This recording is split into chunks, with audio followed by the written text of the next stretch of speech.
All right. Good morning, everyone. Welcome to Diana Minotti of Diana Minotti Fine Art Antiques and Collectibles. And it is the Diana's Treasures show, which is a day in the life of a estate appraiser and liquidator. I And have, auctioneers. yes, we are licensed, Florida state licensed auctioneers. My husband Perry is with me, Perry Mitrano. Good morning. Good morning, Mia Good Moore. morning. Yeah. And we have a very special guest with us today from the Museum of Art and Sciences. James, known as Zacharias. He is the senior curator of history and very much was a part of the Audubon show at the museum. And this is the final push, folks. If you have not seen this show, you're missing out. How long is the show on for? It's going to be basically in the last week. So April 6th is when it ends. So I really encourage people to get out there. It's very special. In fact, it's so special that once you take it down, I guess you won't be able to see it for a very long time. It will go back in storage for quite a while because not too long, within the next years, we're going to be going under renovations, some major renovations. And so the museum may be having to close. So it'll be a while before they go back out. So before we go any further, we are Diana Minotti, Fine Art, Antiques, and Collectibles. We're located at 15 Palm Harbor Village Way, right there behind the sheriff's office and north of Old Kings Road. And if you come in and visit us, we're there from 10 to 5, Monday through Friday, 10 to 4 on Saturday. I'm usually there with exception of Thursday. That's when Diana is there. And we provide you both appraisal services, liquidations, auction services, and many other things. But it's not all about that. It's about the fine art, antiques, and collectibles that we have there, which really makes a difference in seeing what we have in our shop. The weekend show that's coming up is the French Country, and that is located at 103 Colchester Lane in Palm Coast. The sale is loaded. We will probably have to run it for 2 weekends. If you need any type of serving hostess trays, if you're getting ready for the Passover and Easter season, I highly recommend you coming and seeing us. There is just so much china and crystal and stoneware sets and all kinds of things. If you're decorating French country farmhouse, you're going to absolutely love it. Well, you called it a show, but it's an estate sale. I mean, It's an estate not sale. a show. Well, this is the show. We right? are a show, though. We're always a show. I know, I get it. But people, and then show. you also refer to our store as a gallery, which is also an art gallery and a retail shop. So when you hear us say gallery, that means it's the store.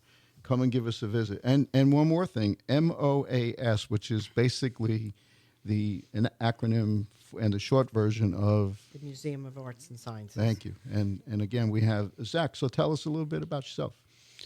So, by the way, I am a native of Florida. So I was born and raised in Miami, Florida. So Yeah, Miami. Yeah, Miami. That's amazing. Yeah, yep. I was born in the Kendall area, Coral Gables area. My parents moved down there when they were children back in the 1930s. So I've lived in Florida my whole life and went to several different universities, got degrees from Florida State University, UCF University, Nova Southeastern University as well.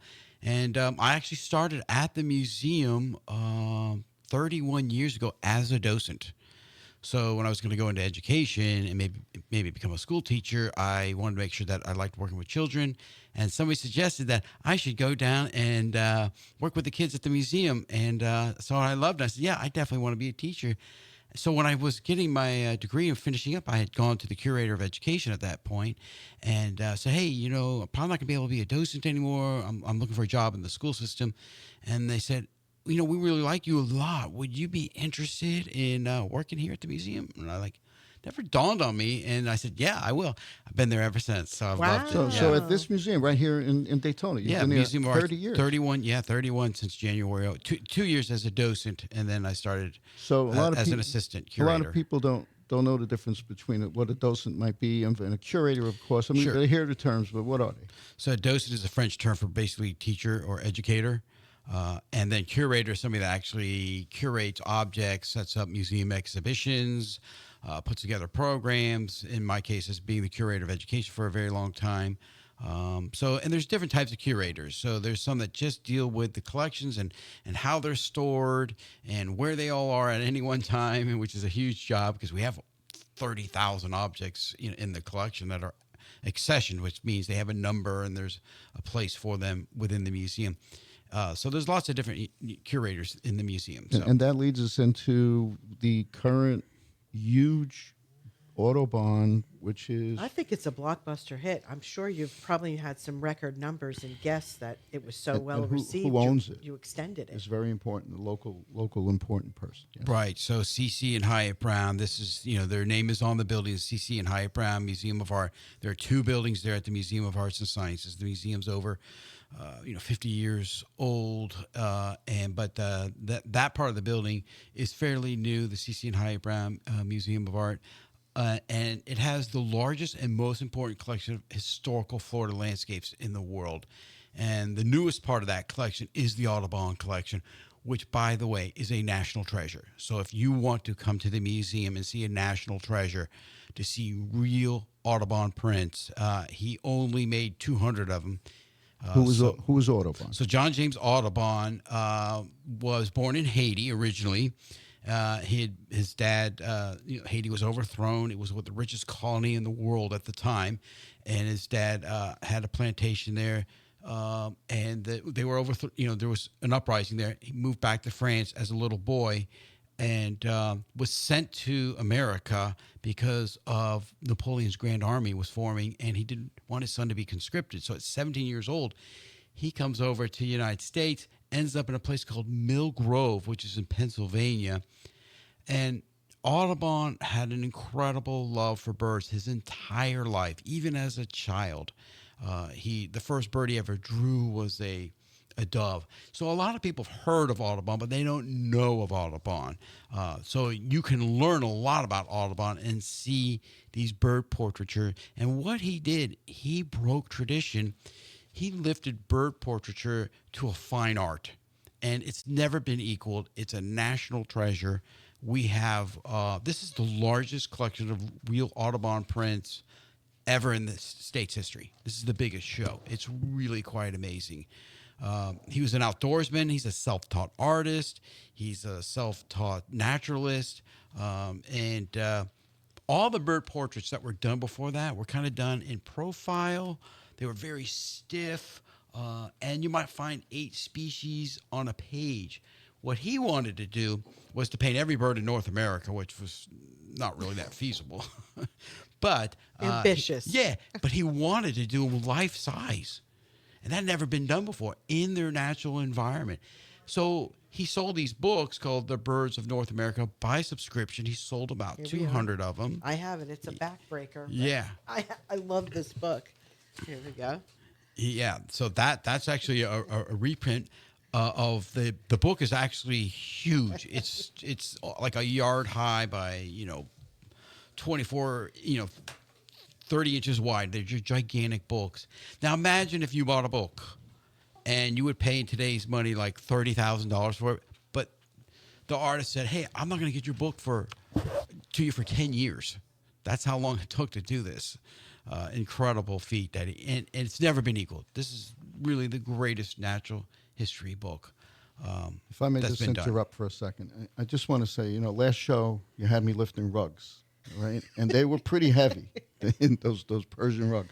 Now I'm lifting books that are heavier than the rugs. All right. I'm going to end up going out on workman's comp with my back here. Okay, Perry. All right. Sorry. The interesting thing about the exhibition, and it was very impressive. I really loved the layout and how it was done, all of the timelines through history. You really learn a lot about him as a person and his lifestyle and the makings of these prints. I loved how they even showed the plate of the print and then the different stages of the print.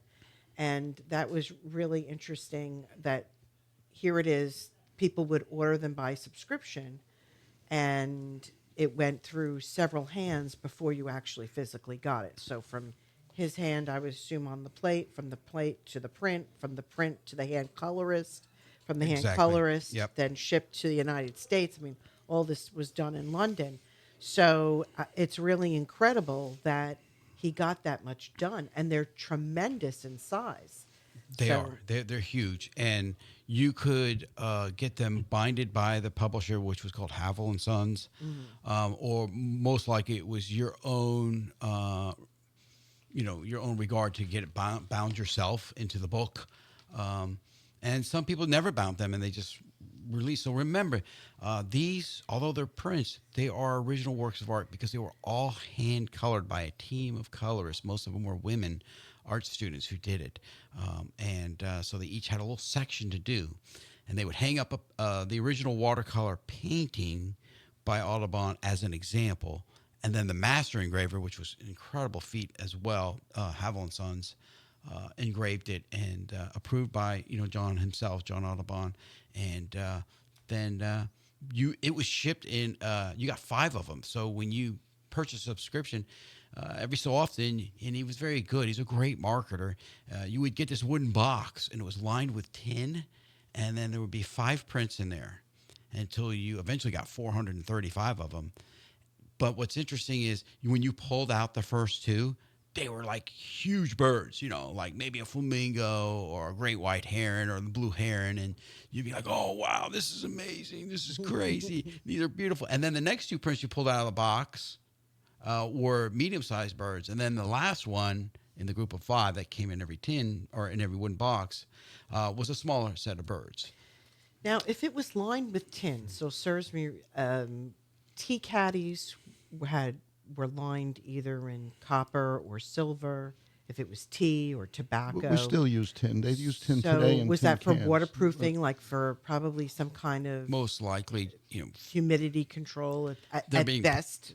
yeah, they're being shipped over, across the Atlantic On a Ocean. ship, right? Yeah, but a lot of his subscriptions were actually sold in Europe. So he did come to Florida on 2 occasions. He came to St. Augustine, and he had heard that Florida was like the Garden of Eden. But he was really disappointed with his first trip. He spent like 6 months here. He discovered 52 new birds that were new to him. And by the way, the show is mostly all Florida birds. So it really has a great significance for us.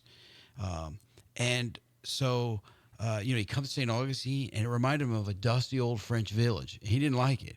And he thought that people were lazy, and he thought there were too many alligators. They were on vacation. It'd be even back hot then. one, yeah, exactly. Hot one day, cold the next day. One more time, can you say about what years would this have been? Again, I know you said Napoleon time, but a lot So of he people came don't know. right before, he came in basically 1830, 1831 in this area. Came right into Flagler County, went to what would be called Bulowville or John Bulow's, and he was educated in France or in Paris, so they got along really, really well. He went to that other plantation by Joseph Hernandez, General Joseph Hernandez, called Malacompra. And 2 weeks, and the general he was like, I don't get this occupation. This is an oddball occupation. I see no worth in it, he basically said. And so he did not buy a subscription. Can I ask you a question about the Hyatt collection? Yes. Just real quick, and then we got to get into our favorite, which is show and tell, right? So my favorite part of the show is show and tell. So the Hyatts acquired their collection, and Diana and I were recently at an auction, and they raised $100 million. Was it amazing? Well, we went to the opening. It was a fundraiser. $100 million the Hyatts pledged in funding for. Well, the I think museum. they made 75, and they matched it Unbelievable. 75. I mean, these people are really philanthropists and local, favorites of many people. So they collected theirs over a 20, 30-year period. Yeah, about, I guess now going on about 22, 23 years, they've been collecting Florida art. They were inspired by an earlier exhibition from another collector, so they got into collecting Florida art because they love it. And so our community and the whole region is the beneficiary of this because most of their entire collection will be donated to the museum. That's amazing. So may I start? Well, let me just, I just wanted to, now I lost my train of thought, but, You're not allowed to do that on radio. well, what I wanted to say was we had a lovely trip there. We had a docent take us around. I brought the entire crew for Christmas, and went through the museum, and it was just extraordinary. And I just can't say enough how much we love the museum. We've been bringing the kids and the grandkids. Yeah, the planetarium and all And that. oh, the stuff. planetarium, another one of my favorites. We Right. saw that Van Gogh show there. Train museum. Yeah. It's an amazing place. The museum has many one of a kinds. It is not many museums in the country do all three disciplines: art, science, and history. And Audubon is an incredible combination of all three: art, science, and history. We do that, and we are, I believe, the second largest museum in the state, behind the Norton Museum of Art. And we're an accredited museum, and we just went through reaccreditation. And that's a big deal to be an accredited museum, because out of 35,000 museums in the country, 3% are accredited. So that's like 12 or 1,300. So it's a big deal. So it's a great museum. When I started, there was 45,000 square feet. It's like 130 now. Wow. So And you've been there a long time. That's an amazing thing to watch. I've seen all these collections grow and all these new buildings. And I think the goal is to raise around 175,000 for basically a whole new museum that will house all these incredible collections that we have from all over the world. So may I start our Sure. segment? We're Yep. at the point. All right. So this piece is, as you have on the appraisal, Raybor porcelain tree woodpecker. It's a tree. There's 3 woodpeckers on a tree. That's a hard one. And this is bone china, made in England. So we had a lovely lady that she had been one of our patrons for the longest time. And when she passed away, her son asked us to liquidate the collection, and there was an entire bird porcelain collection. All of them are English in really wonderful condition. And we just thought this was a great tie-in with the Audubon. So if you're interested and you go and see the show and you're just so inspired of having pieces, we have a large collection of these porcelain birds. Very delicate flowers on here. It's beautiful. Yeah, It really is. they're very well made, and spring is coming, and bird watching is like a huge thing down here. So get out your binoculars, get on a path, get outside, and Yes, and by the way, Florida has more state parks than any other state, and they're all great for bird watching. So this is the famous Staffordshire porcelain maker in England, and they're known for everything, not just this, but like plates and so on and so well, forth. we have some right? Staffordshire, we have Right. some the figurines of people, we have the plates, the birds. There's quite a bit. China. So this is again, delicate flowers, birds, birds on a branch, and again, if you want to have something unique, give a gift to someone. These are things that we have available to show you. Can we see this Art LeMay? Sure. So a local artist on A1A, actually, he's been around, he's been doing artwork for over 40 years. He's also known throughout the country, and we get quite a bit of his work in the local estate sales, Art LeMay. Originally from Pennsylvania, funny enough, as Audubon, and his studio is filled with all types of tropical birds from our area. And so we have this print, and we have another one over here. And this is dated 2005, and it's number 2032 of 5,000. And I don't know if you could see the detail. I mean, it's certainly modeled similar to what Audubon has done in his lifetime. Correct? Would you say, Zach? Yes. Every artist that paints birds today is going to be influenced by Audubon, especially the one that you're holding up right now, because it's life size. Exactly. Yeah. So these are really well done, and they're. I mean, you had mentioned more commercial aspect, but they are decorative, and people love them. We see them all the time. But I did bring. Well, hang on. What's the number of this? It really doesn't. Number 31 of 2000. So what I have with me is from our personal collection. So this piece is not for sale, but I figured I would show it because I just love it. This is by Joy Postel, and it is her rendition of flamingos. Can you see that, Mark? She spent a lot of time in the Everglades, and I bet you she painted that in the Everglades. Because that's the northern boundary of flamingos anyway, is the Everglades. So obviously she did paint that in the Everglades. Yeah. I have one question. When did this become a personal collection piece? Perry, it's been in the dining room for years. You never noticed it? Well, I mean, you must move it around. You always do that to me. I do. Because I go and I look and I see a piece here and a piece there, but I don't know. Yes, you've been the proud owner for quite some time. So amazing. Well, one of the most famous pieces by Audubon is the flamingo.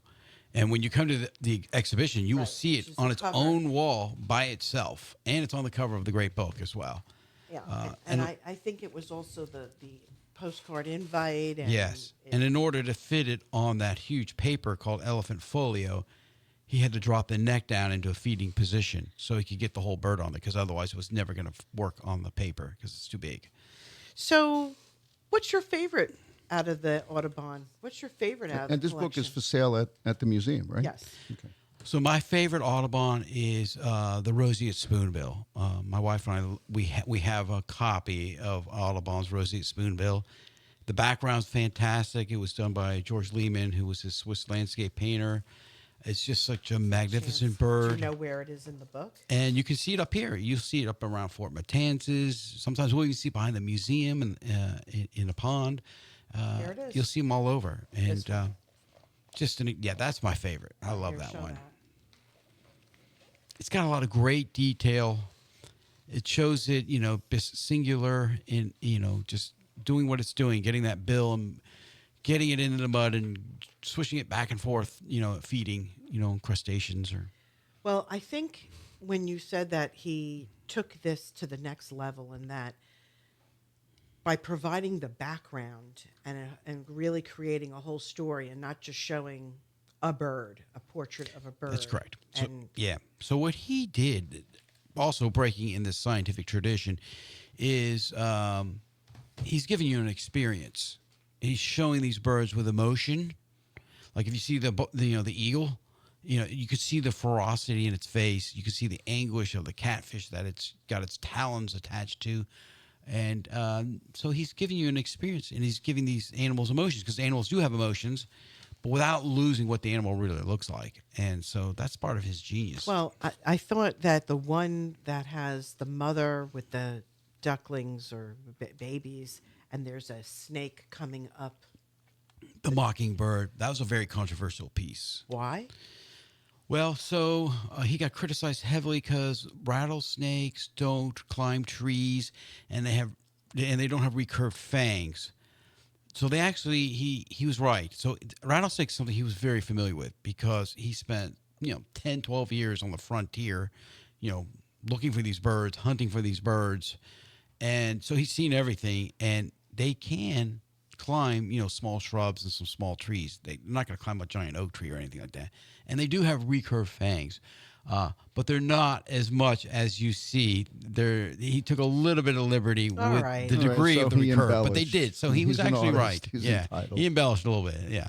So what's the next big show coming to town?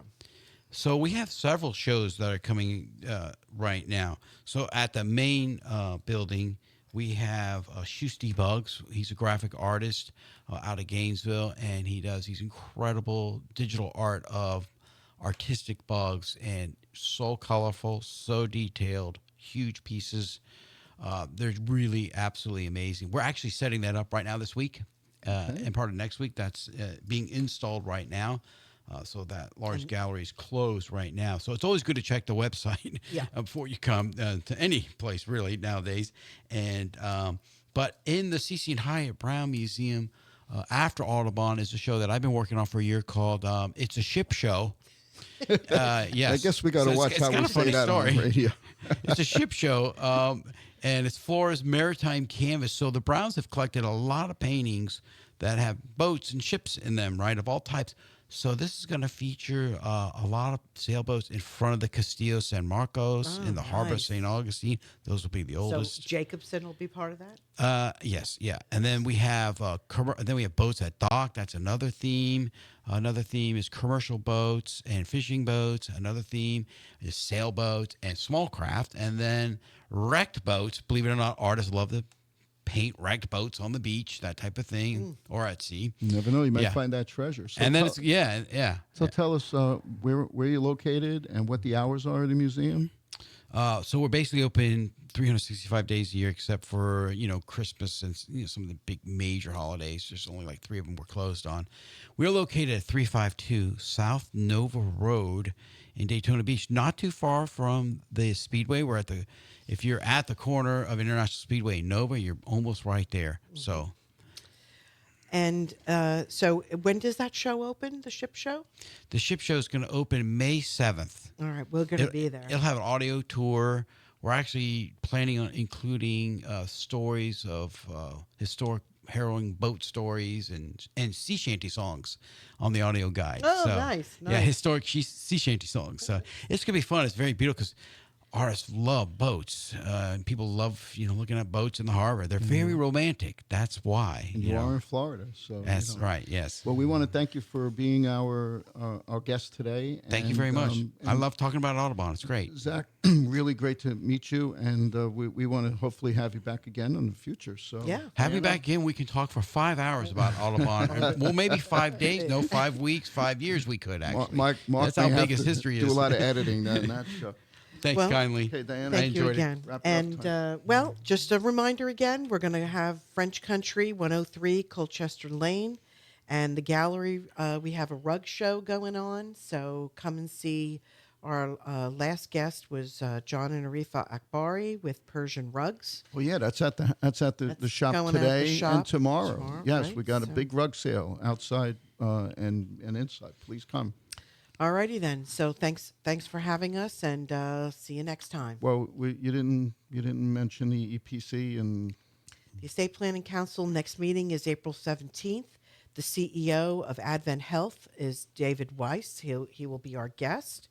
And just want to do a shout out to PNC Bank. We had a fantastic show at Channelside. That was Unbelievable. Great Yep. show. And I want to thank them again for their sponsorship. really, really good.